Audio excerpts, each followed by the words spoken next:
Hi, everybody. My name is Abby E. Murray, and I'm the Poet Laureate for the city of Tacoma, Washington, and I'm the editor of the literary journal Collateral, and I recently had some poems published in Wrath-Bearing Tree. I wanted to share two of them with you today. As an Army spouse, I write poems often about my experiences in military circles, especially those circles reserved for women married to service members. It's a silly place. So this first poem is called When Tom Asks Me to Call the Incoming Major's Wife and Welcome Her to the Battalion. Hi, is this Becky? This is Abby Murray.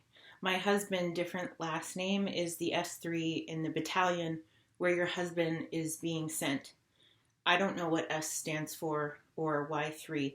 Anyway, Tom's leaving this position and your husband will replace him soon.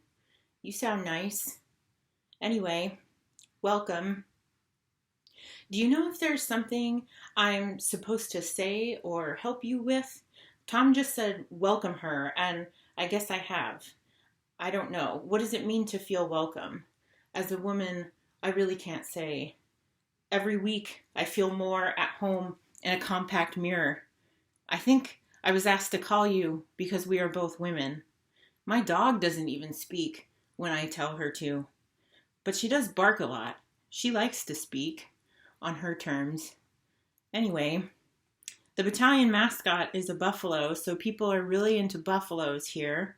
Buffalo hats, sweaters, earrings, umbrellas, leggings. There's a big dead buffalo in the entryway to battalion headquarters. It was donated by a museum in Alaska. The taxidermist even glazed his nose to make it appear wet, like he was snuffling the prairie just seconds before a glass case sprang up around him and bam! He had a few minutes to breathe his last bits of air while the herd backed away. My daughter loves the buffalo, but is concerned about his lack of oxygen. He's not the only symbol of death in that hallway. There are rifles and sabers as well. I'm sorry. I hope you like it here. The winters are mild, and there's cedar everywhere. It smells good on the coast. Tom says you're from Texas. That's nice. I was in Texas once. It was Texas-y. I should warn you, your husband might ask you to do strange things for reasons he can't articulate, like calling women because you are a woman, and we should all be welcomed to the jobs we don't have. If there's anything you need, try Google or maybe call someone who knows your voice. I'm sure you'll be great. You sound happy. And this second poem is called Major's Mafia. Major's Mafia. They want us to call ourselves the Major's Mafia. And by they, I mean we, because the majors are our husbands, and they say very little about what is discussed during cocktail hour at the commander's house.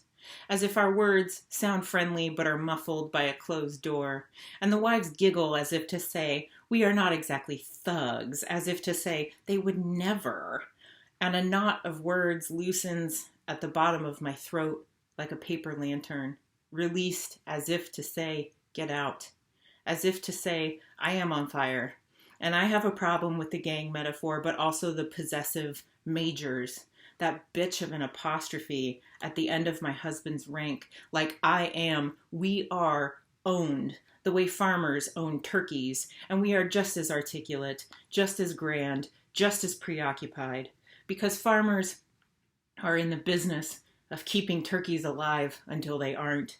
Farmers don't keep turkeys warm because turkeys have rights, and these women can't possibly be standing in a half circle around a stack of spangled cupcakes, generating ideas like these, like names, like possessives, like we aren't making ourselves more palatable by forming a flock and nibbling sweet things, and the sugar stars in the frosting remind me how one can trick a headstrong bird into eating by leaving shiny marbles in its dish, Like the bird will think, marbles, I love marbles, then forget to fast.